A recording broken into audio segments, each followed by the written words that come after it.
Dialogue Guinée avec Jeunes Patriotes. Jeunes patriotes. Bonjour et bienvenue.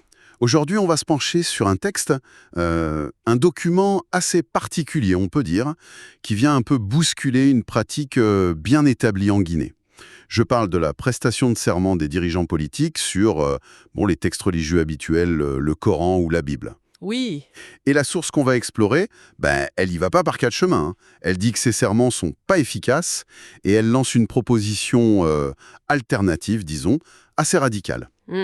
radical, c'est le mot.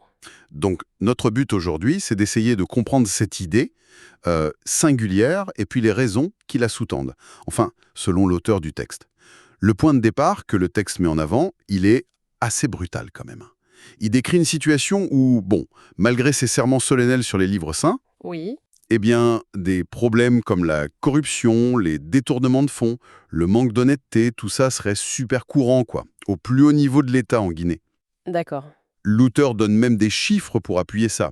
Il avance que, 95% des Guinéens se diraient religieux, Ce qui est énorme. oui, mais que la totalité, genre 100% des responsables qui prêtent serment sur ces textes sacrés, ils finiraient par se parjurer, par trahir leurs engagements. C'est une affirmation très très forte. Ah oui, c'est une affirmation en choc, effectivement. Et ça nous amène directement au cœur du problème que soulève ce texte. Est-ce qu'il ne faut pas repenser, mais alors fondamentalement, les rituels qui entourent la prise de pouvoir et puis son exercice? L'auteur ne fait pas que poser la question, il suggère une piste bien précise. Peut-être que ces rituels devraient arrêter de se baser sur les affiliations religieuses, celles qu'on affiche, pour plutôt aller chercher du côté de ce que le texte, lui, identifiait comme les peurs les plus profondes, les plus viscérales et, d'après l'auteur, les plus partagées par tout le monde dans la société guinéenne. D'accord. Alors, creusons un peu ça. L'argument principal, c'est donc les serments religieux, ça marche pas. Pourquoi? Selon cet auteur, qu'est-ce qui cloche? Il semble parler d'un scepticisme, en fait. Comme si beaucoup de ceux qui prononcent ces serments, au fond, ils n'y croiraient pas vraiment, ou en tout cas pas à la puissance réelle, contraignante de ces textes, ici et maintenant. C'est ça. L'idée d'une punition divine, elle existe peut-être, mais elle est vue comme trop lointaine, trop abstraite pour vraiment changer les comportements au quotidien, quand on est au pouvoir. C'est exactement ça l'analyse. Le texte met en lumière une sorte de décalage, tu vois, entre le symbole religieux et puis la réalité vécue telle qu'il l'a décrit. On aurait donc des dirigeants qui font le rituel, qui jurent sur le Coran, sur la Bible, Oui, mais qui, dans les faits, rapportés par l'auteur, feraient tout le contraire de ce à quoi ils se sont engagés. Et la conséquence décrite, c'est un système où la malhonnêteté, et ce que le texte appelle carrément le pillage, serait devenu systémique, malgré les apparences de piété pendant les cérémonies officielles. et l'auteur, il pousse même cette analyse du décalage encore un peu plus loin, c'est ça, hein. Il suggère que l'affichage de la religion, ça pourrait être juste une stratégie sociale, pas une vraie foi. Effectivement. C'est une hypothèse avancée dans le texte. Pour certains, aller à la mosquée ou à l'église, ça servirait surtout à soigner son image publique, à se donner une sorte de respectabilité, un vernis moral, quoi. C'est important dans une société où la religion a une place visible. Hmm. Donc, dans cette vision des choses, ce serait moins un engagement spirituel personnel qu'une manière d'être bien vu, tu vois, de rentrer dans le moule social. Et ça expliquerait, toujours selon l'auteur, pourquoi le serment religieux, même s'il a l'air sincère, ça n'empêcherait pas les dérives qu'il dénonce. Ce qui nous ramène à la question des conséquences. Si cette peur de la sanction divine est jugée trop faible, trop lointaine, qu'est-ce qui pourrait marcher alors d'après ce texte pour garantir l'intégrité? Et c'est là qu'on touche à l'analyse centrale de la source, sur ce qu'elle voit comme une déconnexion majeure. Le raisonnement, c'est le suivant. Comme il n'y a pas de conséquences immédiates, tangibles, et surtout certaines si on ne respecte pas son serment religieux. Oui, Ça rend ces serments inefficaces comme protection contre les abus. La justice divine, même si on y croit, elle est perçue comme ayant son propre calendrier, peut-être lointain, après la mort. d'accord. Donc ça n'inspire pas la crainte immédiate qui serait nécessaire, selon l'auteur, pour freiner la corruption, les détournements. Surtout quand les tentations du pouvoir sont là, quoi. Et face à ce constat d'échec, tel qu'il le perçoit, la source ne propose pas juste un petit ajustement. C'est un changement complet de paradigme qu'elle suggère. Tout à fait, c'est vraiment le point le plus spectaculaire du texte, puisque les serments basés sur les religions du livre sont jugés inefficaces. Mhm. L'auteur propose de se tourner vers une autre forme d'engagement, ancrée cette fois dans ce qu'il présente comme les traditions ancestrales, les croyances locales profondes. L'idée, c'est de remplacer le Coran et la Bible par Des fétiches. des fétiches. Carrément. Le texte est précis là-dessus. Il parle de quel fétiche? Ah oui, très précis. Ce n'est pas juste des fétiches en général. L'auteur dit qu'il faudrait utiliser des fétiches connus pour être particulièrement puissants, et surtout représentatifs de tout le pays. Il mentionne explicitement qu'il faudrait choisir des fétiches venant des 4 régions naturelles de la Guinée. La Haute-Guinée, la Basse-Guinée, la Moyenne-Guinée et la Guinée forestière. D'accord. L'engagement des dirigeants, une sorte de pacte pan-guinéen, mais basé sur la tradition. D'accord, mais qu'est-ce qui lui fait croire que ça marcherait mieux? Pourquoi la peur des fétiches serait plus efficace que la crainte de Dieu, selon lui?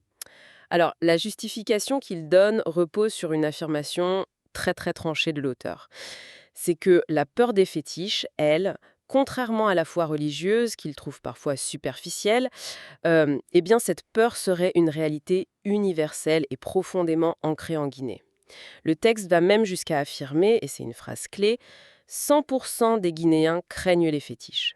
C'est présenté comme un fait établi, indiscutable, dans ce document. 100%. C'est pour le moins catégorique, ça. Est-ce qu'il essaie d'appuyer cette affirmation?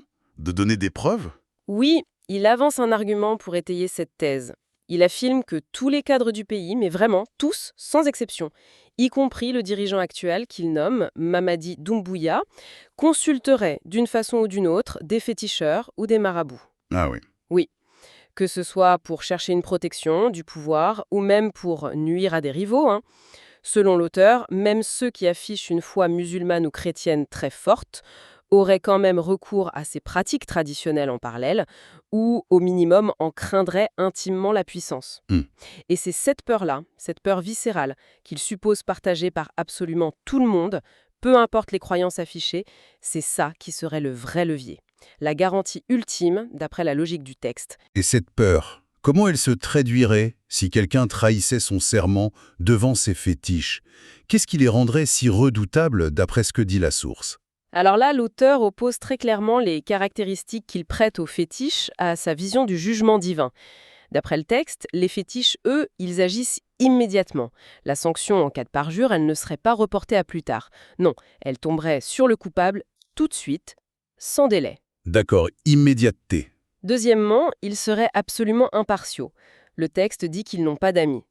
Peu importe qui tu es, ton statut social, ta richesse, ton pouvoir, la sanction serait la même pour tout le monde. Impartialité. Et troisièmement, ils seraient implacables. Ils ne donnent pas de seconde chance, pas de pardon possible, pas de repentance qui tienne la route. C'est cette combinaison, immédiateté, impartialité et certitude absolue de la sanction, qui, dans l'esprit de l'auteur, inspirerait une terreur bien plus efficace que la perspective d'un jugement divin, jugé plus lointain et peut-être négociable par la prière ou le repentir. On voit bien le contraste qu'il veut marquer, oui. D'un côté, une justice divine perçue comme différée, peut-être incertaine, et de l'autre, une justice des fétiches décrite comme instantanée, automatique, inévitable. Exactement. Et si on prend un peu de hauteur, cette proposition, aussi radicale soit-elle, on peut l'interpréter, toujours en suivant la logique de l'auteur, comme une recherche un peu désespérée de mécanismes de contrôle social, de redevabilité qui soient vraiment efficaces.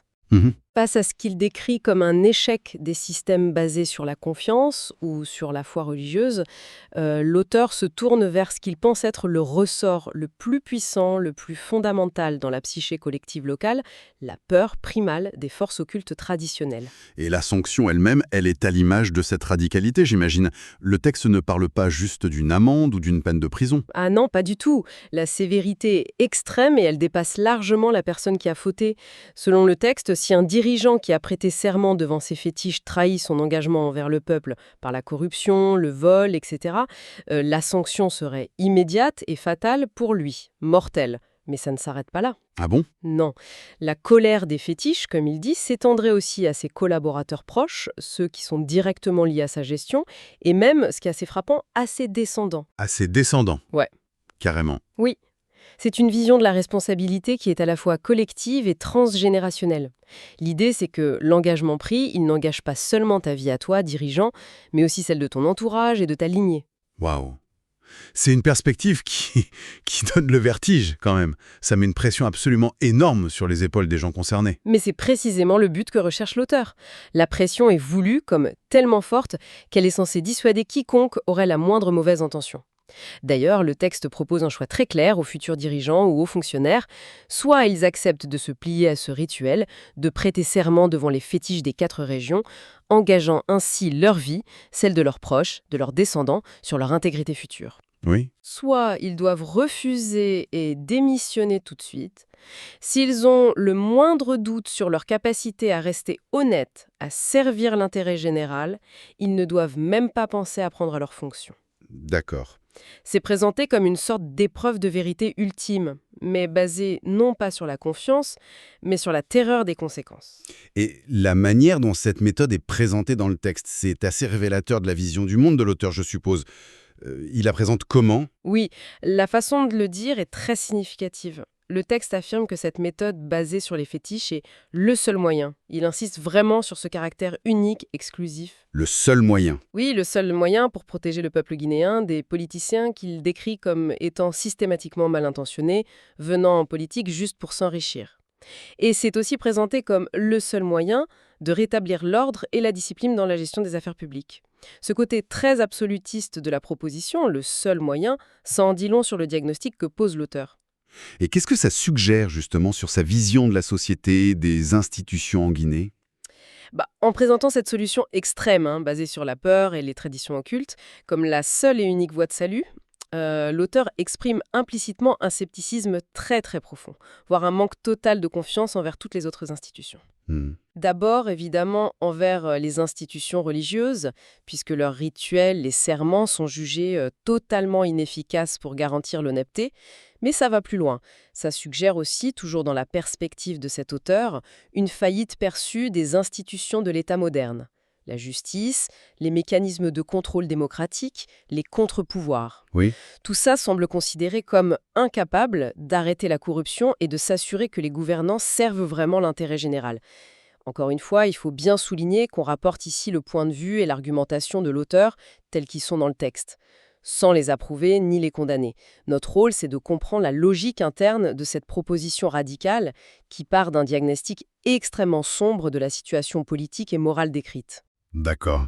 Alors, si on essaye de synthétiser un peu tout ce qu'on a exploré à partir de ce document, qu'est-ce qu'on doit retenir principalement? L'essentiel, je crois, c'est la mise en lumière à travers ce texte d'une critique vraiment radicale du système de prestation de serment tel qu'il existe en Guinée. Il est jugé totalement inopérant face à ce que l'auteur voit comme une corruption endémique. D'accord. Et cette critique radicale, elle mène à une proposition tout aussi radicale, voire iconoclaste, remplacer les serments sur le Coran ou la Bible par des pactes conclus devant des fétiches traditionnels puissants. L'argument clé étant que seule la peur d'une sanction immédiate, certaine, implacable, ancrée dans des croyances traditionnelles qu'il suppose universelles, pourrait garantir l'intégrité des dirigeants. Là où la foi religieuse ou les institutions modernes auraient échoué, selon lui. C'est une perspective assez déstabilisante, quand même. En effet, et ça nous laisse peut-être avec une question finale pour la réflexion, une question qui découle directement de la logique interne de ce texte. Si on suit le raisonnement de l'auteur jusqu'au bout, la peur d'une punition immédiate et surnaturelle serait un fondement plus solide pour la gouvernance, pour la probité politique, que ne le serait la confiance mutuelle, l'adhésion volontaire à des principes éthiques, la foi religieuse partagée ou même l'efficacité des contrôles institutionnels classiques. Quelle image est-ce que ça renvoie de la nature du lien politique, de la relation entre les gouvernants et les gouvernés, telle qu'elle est envisagée spécifiquement par l'auteur de cette proposition? C'est une interrogation qui émerge directement de l'analyse de cette source, pour le moins singulière.